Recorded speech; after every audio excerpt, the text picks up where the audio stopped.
중2병은 엄밀히 말하면 미친 사춘기입니다. 이때 아이들이 가장 많이 하는 말이 내가 알아서 할게. 원래 착했던 아이가 제 말을 듣지 않아요. 학생이 화장하는 것도 그냥 둬야 되나요? 사춘기라고 봐주고 맞춰주고 있는데 언제까지 이렇게 해야 하냐? 우리 아이 사춘기인가요? 여러분 생각하시기에 사춘기가 언제라고 생각하시나요? 여기에 답이 있습니다. 안녕하세요. 사춘기 멘탈 수업 저자 심리상담가 박상윤입니다. 제 친구가 어느 날 저한테 전화를 했습니다. 중학교 3학년 남자아이랑 초등학교 4학년 여자아이를 키우고 있는 친구인데 큰애는 중2가 지났는데 왜 사춘기가 안 끝나고 딸아이는 사춘기가 될 나이가 아닌 것 같은데 왜 요즘 사춘기같이 구는지 모르겠다라고 했습니다. 중2병이니까 한 1년 정도이면 끝날 텐데 내 아들이 좀 별종 같다. 빨라도 초5에서 6 정도 오는데 딸이 너무 빨리 와서 혹시 성조수가 아닌가 걱정이다. 부모님은 생각보다 아이들의 사춘기를 불안해하고 오기도 전에 혹은 온 상태에서 많이 부담스러워하고 어려워들 하십니다. 그리고 사춘기 자녀와 전쟁 같은 매일을 살고 있지만 정작 사춘기에 대한 이해와 해결에 대한 고민은 말년병장이 제대 기다리듯 아이들 사춘기가 지나가길 기다리고만 계시지 않나라는 생각이 들었습니다.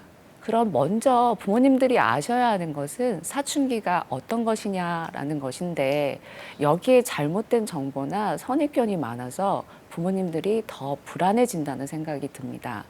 부모님들이 가장 궁금해하시고 아이들도 원하는 사춘기 수월하게 보내는 방법, 사춘기에 대한 오해를 푸는 것부터 시작하시면 됩니다. 사춘기에 대한 오해 중에서 가장 흔한 것은 사춘기는 중2병이다. 입니다. 중2병과 사춘기를 혼동하게 되면 그 기간을 1년 정도라고 생각하시는 경우가 많습니다.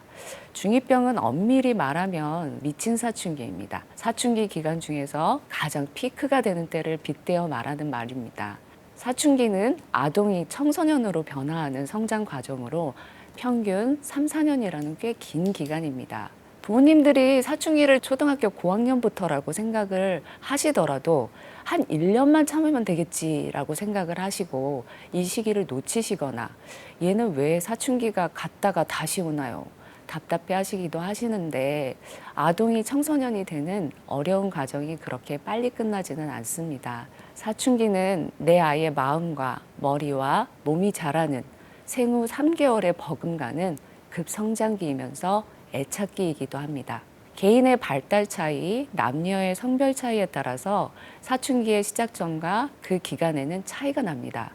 보통 남자아이들의 사춘기가 여자아이들보다는 1, 2년 정도 늦고 우리가 중2병을 사춘기라고 생각하는 이유는 중2 무렵에 남녀 공통적으로 사춘기를 경험하기 때문입니다.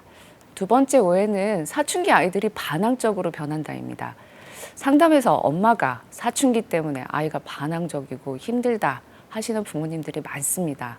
그런데 자녀와 얘기를 해보면 이상하게도 엄마가 요즘 나한테 너무 화도 많이 내고 갑자기 태도가 바뀌어서 힘들다는 얘기를 많이 합니다. 과연 누구의 말이 맞을까요? 결론적으로 말씀드리면 둘 다 사실입니다. 엄마는 분명히 화를 낸 적이 없다고 하시는데 왜 자녀는 부모가 화를 내니 내가 화를 냈다고 이야기하는 걸까요? 부모님들과 이야기를 해보면 부모님들이 전달하시는 내용은 나이스하고 친절한 것일 수도 있지만 그 외의 의사소통, 즉 비언어적인 부분에 있어서는 화와 같은 부정적인 사인을 주시는 경우가 많습니다. 의사소통에 대한 연구로 유명한 메라비안의 법칙이라는 것이 있습니다. 이 법칙에 따르면 소통에서 느끼는 정서 중에서 약 7%만이 내용적인 요소이고 나머지는 목소리 톤, 얼굴 표정 등 비언어적인 요소가 93%나 차지한다고 합니다. 아무리 좋은 이야기라도 친절하고 안정적인 표정과 목소리가 아니라면 아이들은 부모님의 이야기를 듣기 싫어하고 이런 표정과 태도가 아이가 나를 무시하는 태도를 보인다 라는 생각에 기분이 상하고 대화로 끝날 수 있는 것이 싸움으로 끝나게 됩니다. 사춘기 아이들을 두신 부모님이라면 나도 변하고 있다라는 사실을 아실 필요도 있습니다. 이때 빠른 엄마는 갱년기, 아빠는 은퇴기를 준비를 하고 걱정하는 때입니다. 온 가족의 스트레스가 많습니다. 그리고 아이들의 이야기가 끝날 때까지 들어줄 수 있는 인내심이 바닥이 납니다. 아이들의 찡그린 얼굴만 봐도 부모의 권위에 도전하나 싶어 버르장머리를 잡겠다고 더 세게 나서시기도 합니다. 그런데 부모가 세게 나서서 네 하는 착한 아이로 자란다면 아이는 마마걸, 마마보이로 자라고 있는 것입니다. 이때 우리 가족은 모두 예민 덩어리, 나름대로 힘든 시기입니다. 아이들은 성장하느라 에너지가 부족해지고 부모는 매일매일 피곤으로 힘이 달립니다. 사춘기 자녀를 키우는 부모님께서는 먼저 자기 컨디션을 챙기시기 바랍니다. 내 컨디션이 곧 아이를 대하는 비언어적인 모습이 되고 컨디션이 좋지 않으면 아이들의 건강한 반응을 받아주지 못합니다. 자녀가 좀 미운 짓을 해도 이전보다 좀 더 친절하게 대해야 되겠다 마음 먹어주셨으면 좋겠습니다. 세 번째 오해, 사춘기에 나이값을 할 수 있다는 착각입니다.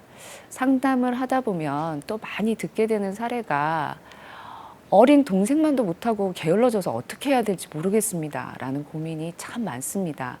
아이가 청소년이 되면 몸은 어른과 비슷한 모습이지만 많아진 나이에 비례해서 자기 관리를 할 수 없는 것은 전전두엽이 아직 발달 중이기 때문입니다. 시각을 담당하는 후두엽이 더 정교하게 발달하면서 외모나 보이는 것에 관심이 많아지게 되고 사고 기능이 발달하고 시간을 계획하고 미래를 조망하는 고차원적인 능력을 담당하는 전전두엽은 아직 발달 중입니다. 그런 의미에서 나이가 되면 자기가 자기 할 일을 할 것이다.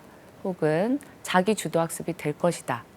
어쩌면 이 바램 자체가 사춘기 부모님들에게 가능한 부분이 아닐 수도 있습니다. 우리 아이가 아기 때를 한번 다시 회상해 볼까요?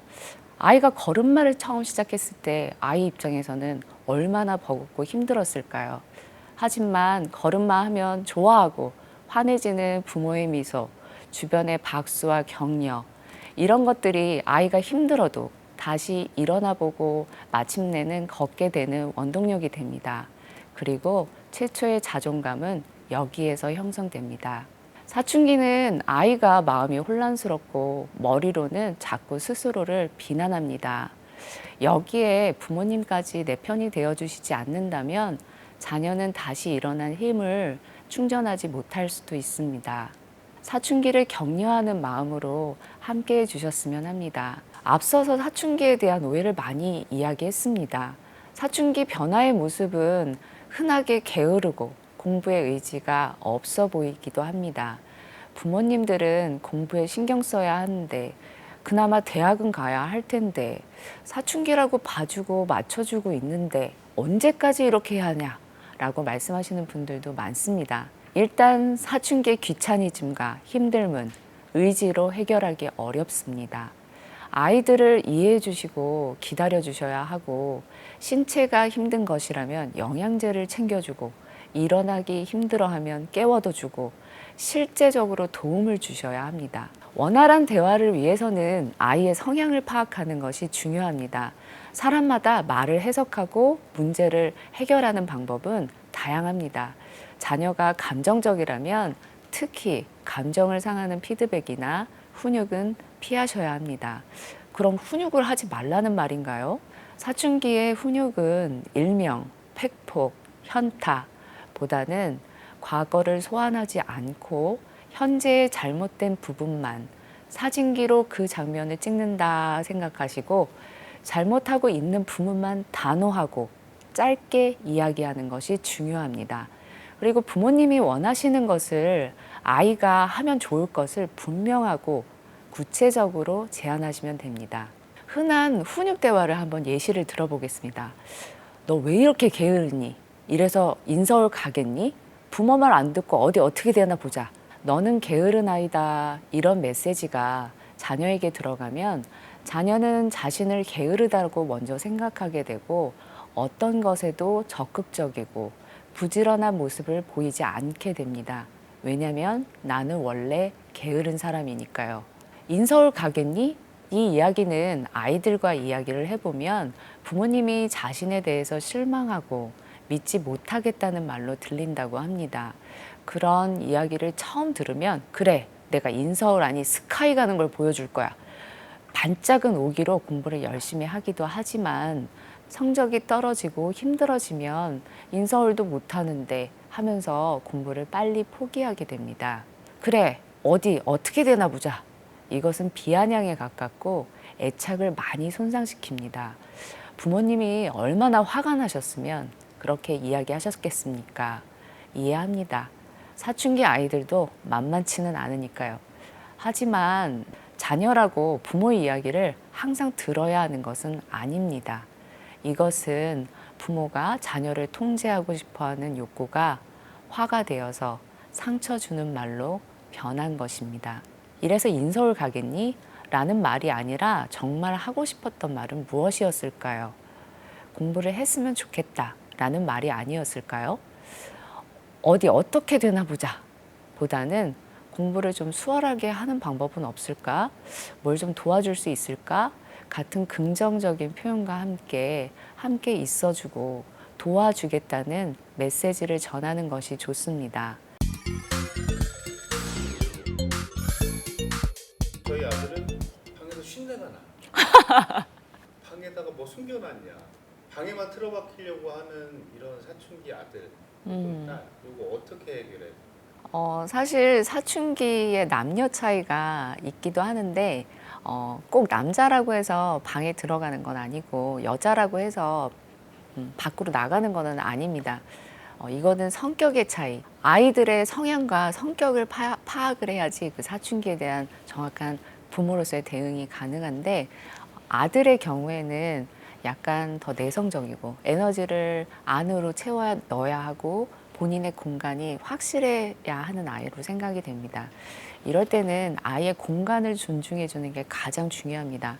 이때 부모님들이 특히 남자아이들 같은 경우에는 사회성이 중요하다라고 생각을 해서 성격과 기질을 좀 무시한 채 나와라, 나와서 친구들이랑 어울려라, 발표해라, 뭐 해라 라고 많은 것들을 강요할 수 있는데 이런 경우 부모님과의 관계가 오히려 상할 수 있고 더 친구에게 스트레스를 줄 수 있는 경우가 많습니다. 자녀의 성향과 성격을 잘 파악을 하시고 여기에 맞는 대응을 해주시는 게 훨씬 중요합니다. 반면 자꾸 나가려고 하는 여자아이는 감정적이고 친구들이 있어야 에너지가 충전되는 아이인지도 모르겠습니다. 이런 경우에 부모님과 싸우게 되면 부모님은 어떻게 반성하고 집에 있어 라고 얘기를 하시는 경우가 많은데 이런 아이들은 오히려 밖으로 나가야 합니다. 나가서 속상한 마음을 풀고 친구들과 이야기하고 이렇게 해야지만 마음을 또 위로를 받고 집에 와서 부모님과의 관계가 더 좋아질 수 있습니다. 그래서 사춘기는 남녀 차이도 있을 수 있지만 가장 중요한 것은 아이들의 성향 차이이고 그 성향을 파악해서 부모님이 항상 민감하게 대처해 주시는 게 가장 중요합니다. 학생이 화장하는 것도 그냥 둬야 되나요? 근데 남자아이들도 예외는 아닙니다. 요즘에 스타일 좋은 남자아이들은 남성용 화장품은 물론 몸짱하겠다고 헬스 끊어달라고 합니다.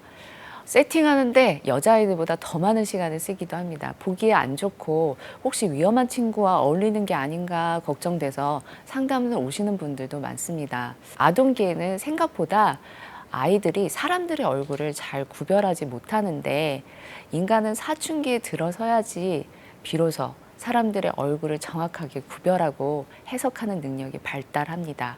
사춘기이기 때문에 자신의 외모에 관심을 갖는 행동은 자연스러운데 화장을 하는 것은 또 다른 의미가 있을 수 있어서 부모의 관찰이 필요합니다. 제가 상담을 해봐야지 더 정확하게 파악을 할 수 있겠지만 일단 화장을 하는 결과로만 보지 않으셨으면 합니다. 어떤 경우는 화장을 하지 않으면 친구들과 어울리기 힘든 경우도 있습니다. 공부는 하지 않고 시간을 낭비하는 것처럼 보이는 화장이 아이한테는 교우 관계에서는 소속감, 자신감과 같은 복잡한 심리적인 요인과 연결되어 있기도 합니다. 다른 흔한 경우로는 본인 외모가 마음에 들지 않는 경우도 있습니다. 부모 입장에서는 화장을 하면 불량한 아이와 어울릴까 걱정하실 수도 있는데 이건 옛날 얘기입니다. 화장에 집착해서 하루의 대부분의 시간을 화장하는 데 쓰는 게 아니라면 서로 다투시지 마시고 자녀의 화장에 관심을 가져주셨으면 좋겠습니다. 엄마가 자녀에게 화장하지 말라고 야단치는 것은 상담 경험에 비춰볼 때 아무런 효과가 없었습니다. 아이들이 엄마 앞에서 화장을 하지 않을 뿐 몰래 화장하려고 더 많은 시간을 사용합니다. 몰래 화장품 사기 위해서 엄마한테 거짓말을 하게 됩니다. 아이들의 이유 있는 화장은 허용해 주셨으면 합니다. 오히려 피부가 상하지 않게 좋은 화장품 함께 쇼핑하고 이것을 공감대로 함께 이야기하는 좋은 기회로 삼으시길 조언드립니다. 아이가 화장하는 것을 훈육하시는 것이 아니라 여기에 너무 많은 시간을 사용하지 않도록 훈육하는 게 중요한 포인트입니다. 딸은 와이프가 저는 아들을 위주로 합니다. 근데 네. 이제 사춘기 지도를 할 때 조금씩 달라요. 일단은 사춘기가 가족의 문제로 발전되는 경우가 굉장히 많습니다. 왜냐하면 지금 같은 경우 어머니하고 아버지가 동시에 훈육을 하게 되면 아이들 입장에서는 야단을 2번 맞아야 하고 누구한테 장단을 맞추어서 맞춰야 하는지도 알 수가 없게 됩니다. 그래서 일단 필요한 것은 가정에서 훈육에 대한 주도권은 한 명이 갖는 것이 좋습니다. 대체로 아버지들은 현실은 냉혹한데 강하게 길러야 한다. 예의 있게 길러야 한다. 이런 것에 가장 중요 포인트를 주셔서 공부 다 때려쳐라 이렇게 할 거면 하면서 급발진하시고 욱하시는 경우가 많습니다.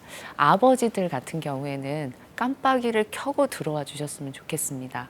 사실은 아버지가 사춘기 자녀와의 관계에서는 중요한 역할도 하는데 이때 손상된 관계가 생기게 되면 아버지와 관계가 안 좋아질 확률이 어머니보다 훨씬 높습니다.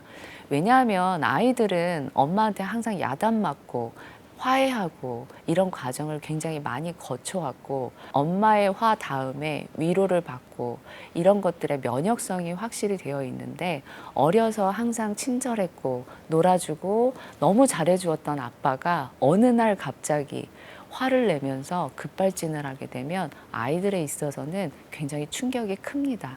부부가 어느 한 분에게 양육의 주도권을 주시고 한 분은 피할 그늘이 되어주셨으면 좋겠습니다. 사춘기라고 봐주고 맞춰주고 있는데 언제까지 이렇게 해야 하냐. 훈육을 할 때 사춘기라고 모든 것을 봐주고 넘어가는 게 답은 아닙니다. 불손한 태도와 부모를 무시하는 듯한 말투는 훈육을 하시는 게 맞습니다. 그런데 여기서 핵심 포인트는 아이가 이미 기분이 굉장히 나빠 있고 나도 기분이 나빠 있을 때 이 이야기를 하는 거는 서로 좋지 않습니다. 왜냐하면 사람은 굉장히 기분이 나쁘고 화가 났을 때는 이성보다는 감정의 컨트롤이 되기 때문에 이런 경우에는 이성적인 생각과 말을 부모님도 하실 수 없고 아이도 하실 수가 없습니다. 그래서 상처 주는 말을 본질과 다르게 주고받다가 굉장히 큰 싸움으로 번질 수 있기 때문에 이때는 아이의 기분 상태, 나의 기분 상태를 살피는 게 가장 중요합니다. 어떻게 하셔야 되냐면 경고를 하셔야 돼요. 너 지금 그리고 그 말과 상황을 정확하게 묘사를 해서 얘기를 해줘야 돼요. 너 지금 엄마한테 그 말을 그대로 써야 돼요. 그리고 지금 엄마한테 너 이렇게 얘기했지? 이거는 부모 입장에서는 너무 무시한다고 생각이 되고 기분이 상당히 나쁠 수 있다. 내 마음을 얘기해야 돼요. 자식이 돼가지고 이렇게 하면 안 돼. 그러면 너자가 들어가면 벌써 비난이 돼서 얘는 거기서 공격이라고 느끼거든요. 그래서 이거를 나의 입장으로, 나의 이야기로 그게 솔직하게 얘기하는 거예요. 솔직하게 얘기를 한 다음에 이따가 저녁에 이 얘기 한번 하자라고 경고를 일단 날려요. 그러면 아이가 그때부터도 사실은 훈육이 들어가고 그때부터도 긴장을 하게 돼요. 그때 아버지가 나서 주시면 더 좋은 집도 있죠. 그리고 아이들 훈육할 때 아이 방으로 들어가시는 건 좋지 않아요. 그 공간으로 들어오는 거를 약간 침범이라고 생각해요. 화가 나신다고 막 문을 벌컥 막 열고 들어가셔가지고 막 쏘아붙이거나 하면 남자아이들 같은 경우에는 부모님 나가라고 밀어요. 이게 몸이 밀리면 아빠나 엄마가 굉장히 화를 많이 나게 돼요. 이거는 폭력 같은 거잖아요. 근데 아이들하고 얘기를 해보면요. 이게 폭력이 아니라 나가라고 그냥 민 거래요. 근데 본인도 본인이 그렇게 힘이 세지는 걸 몰랐을 수도 있겠죠. 그래서 그런 것보다는 정말 화가 났을 때는 공동의 공간에서 훈육하셔야 돼요. 정말 사이가 나빠지고 뭔가 정말 진지하게 얘기해야 되겠다라고 하면 스타벅스나 어디 그냥 외부에 가서 얘기하라고 말씀드려요. 왜냐하면 너무 화가 많이 나 있는 상태에서 집에서 얘기하게 되면 자기의 이렇게 본연의 모습, 그러니까 이렇게 조절되지 않는 모습이 나오기가 굉장히 쉽거든요. 그런데 남들이 있는 장소에서는 그게 잘 안 돼요. 그리고 또 조절도 많이 되고요. 그래서 부모도 아이도 조절이 된 상태에서 말이 들어가야지 먹히는 거지, 그냥 조절이 안 돼서 화가 확 치밀어 오르면 굉장히 관계가 많이 상하게 돼요. 그리고 희소식이 있다면 사실은 사춘기가 피크가 있기 때문에 피크 넘어서면 많이 좋아져요. 그때 참아줬던 거를 아이들이 되게 고맙게 생각해요. 아이들도 잊지 않거든요. 중학교에서 사춘기 한참인 애들을 보고 이제 고등학교를 가보면 분위기가 상당히 달라요. 고등학교 아이들은 이미 굉장히 젊잖아요. 그리고 부모 걱정도 많이 하고요. 본인이 정신 차려서 공부하고 싶어 하는데 사춘기 때 공부에 유실이 생기면 공부를 자기가 그때 열심히 한다고 해서 잘해지기는 조금 어려워요. 그래서 그때는 또 다른 문제가 생겨요. 수학이나 이런 것들은 연계가 돼서 연결성이 있는 과목이거든요. 근데 사춘기 때 그 학습을 유실해 버리면 내가 열심히 해도 잘 안 되는 이런 좌절의 부분 때문에 아이들이 오히려 굉장히 우울해하기도 해요. 또 그때 아이들이 어떤 얘기도 하느냐면 내 친구는 싸워가면서도 엄마가 학원 가라 그러고 공부를 시켰다. 근데 왜 나는 그때 안 잡아줬느냐. 이렇게 얘기하는 친구도 요즘에는 상당히 많아요. 그래서 어려우시는 건 알겠지만 사춘기에 가장 중요한 공부로 치면은 국영수인데 그중에서 최고 중요한 거는 수학, 두 번째 국어. 이 두 가지는 싸워가면서도 부모가 좀 지켜야 되는 거고, 마지노선은 통금 시간 그리고 공부, 이 두 가지는 좀 지켜주시는 게 이제 아이들이 나중에 크게 어긋나거나 아니면은 또 다시 공부한다고 마음 먹었을 때 그래도 도움이 될 수 있죠.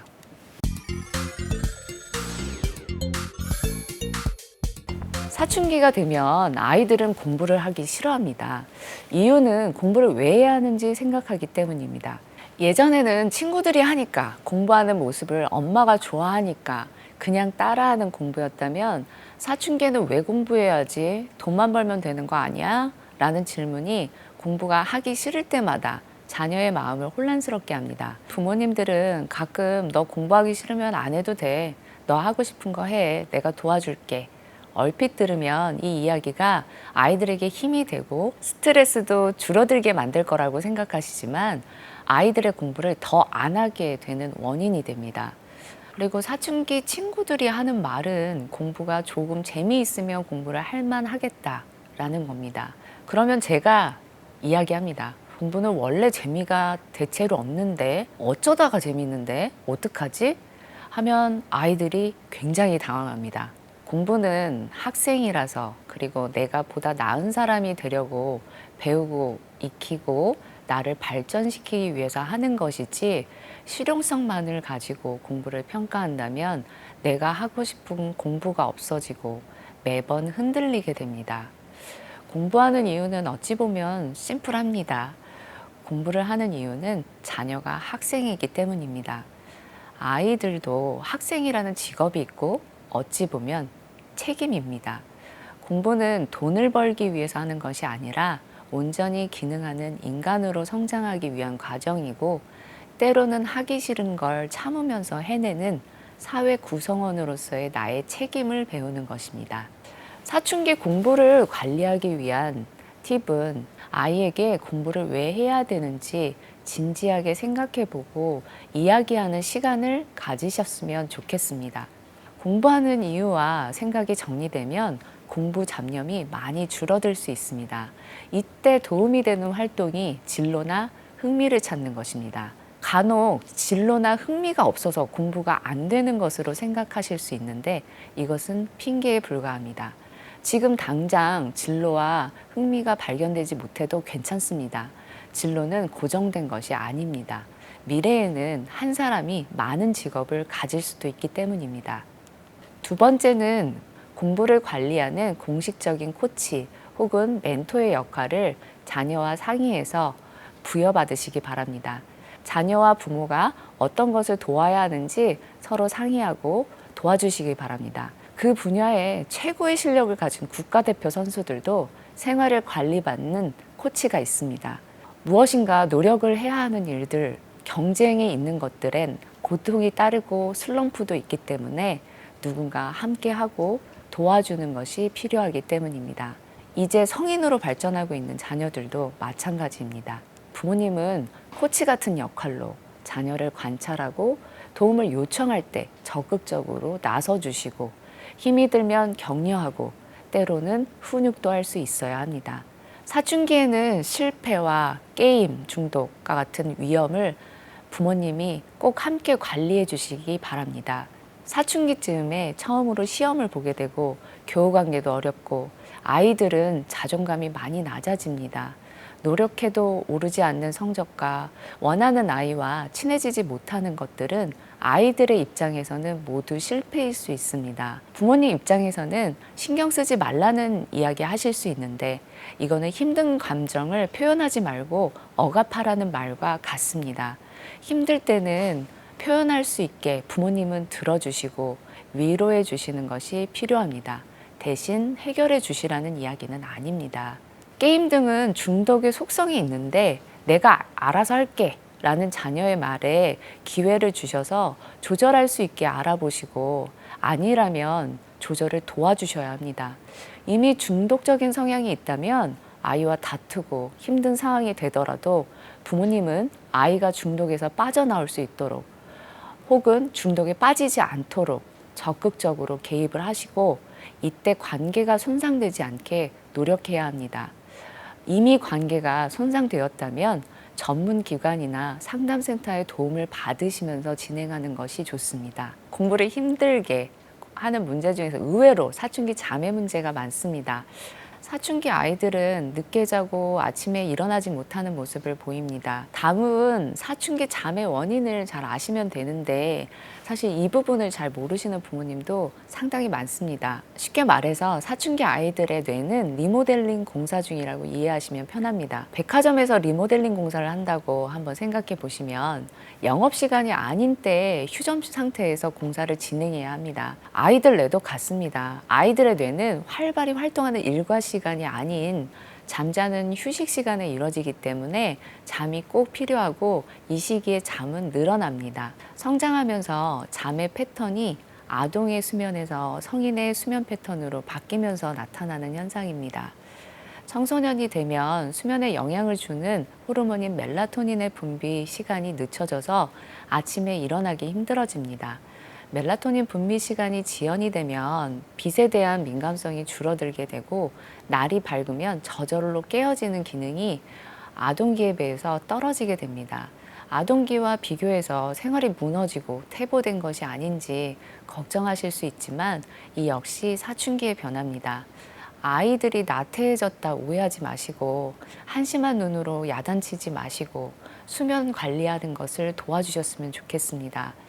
이때 깨는 시간을 조절하시려고 하는 것보다는 잠에 드는 시간을 일정하게 조정을 하고 몸이 기억하게 해서 적정한 시간을 규칙적으로 자는 것이 좋습니다. 사춘기 아이들의 부모님은 마음으로 아이를 키우고 이때 내게는 인내가 자랍니다. 마음이 넓어져야 부모님도 내 마음대로 되지 않는 앞으로의 세상을 받아들일 수 있게 됩니다. 저는 대입 때 급체로 시험을 제대로 보지 못했습니다. 지금도 너무나도 생생한 기억인데 4교시 때 시험이 끝나는 시간보다 먼저 시험장을 나왔습니다. 이때 아이들이 한 명 떨어졌구나 하면서 나를 보았던 아이들의 시선, 그 싸늘함이 마음의 상처로 남아서 지금까지 시험 불안, 이렇게 큰 자리에 나서게 하는 일이 모두 무섭고 불안합니다. 이때 경험한 상처는 단순히 실패에 대한 것이 아닌 공부에 대한 배신감이었습니다. 열심히 하지 않은 것 같은 다른 친구들이 운이 좋아 붙고 열심히 한 나는 운이 없어 떨어지는 것 같았습니다. 공부가 운에 맡겨진다면 난 더 이상 공부하고 싶지 않다라는 생각이 들었고 거의 매일 울고 잠만 잤던 것 같습니다. 그러던 어느 날 저희 아버지가 갈 데가 있다며 저를 호텔 커피숍으로 데려갔습니다. 처음으로 저는 비싼 커피숍에서 정식으로 커피를 마셨고 아버지는 길지 않게 말씀하셨습니다. 지금 실패는 긴 인생을 보면 점과 같다고 얘기하셨습니다. 그리고 도와주시겠다고. 저는 다시 일어날 수 있었습니다. 만약 그때 우리 아버지가 나에게 민감하게 반응하지 않으셨다면 제가 평생 우울증을 앓았을 수도 학업을 이어가지 못할 수도 있었겠다라는 생각을 해봅니다. 지금 이 강의를 들으시는 부모님들도 부모님들에 대한 어떤 한 장면이 있지 않으실까 싶습니다. 자녀는 부모와 관계를 인상적인 그 장면으로 기억하고 평생을 사는 것 같습니다. 엄마는 갱년기, 아빠는 은퇴기에 가까워 부담스러운 일이 많고 힘든 것은 부모님도 마찬가지입니다. 자녀들의 말에 상처받고 힘들었다면 솔직하게 말씀하셔도 됩니다. 그냥 너무 강하고 훌륭한 모습이 아니어도 됩니다.